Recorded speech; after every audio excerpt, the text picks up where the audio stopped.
গরম পড়ছে রে চাচা, সে বার কোষ না, গরমে থাকাই যাচ্ছে না, বাইরে গেছি কারণ আছে। আর কোষ না আসতে, আজ তো 24 তারিখ সোমবার, কারেন্ট বিল তো অবশ্যই আসবি লিখতে। আজ চলো ঢোর মাছ গাও খাইজ গে।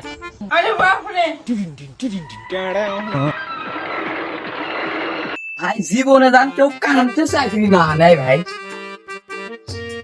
আজকে মার হবি চাচা, কঠিন মার হবি, খেলে আজকে বিল্লি বেরাসু।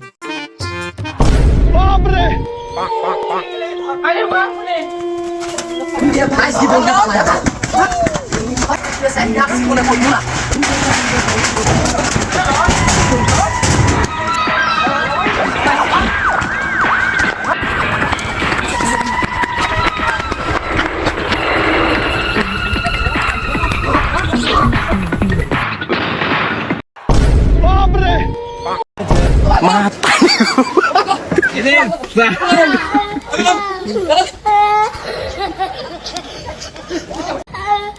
Essa!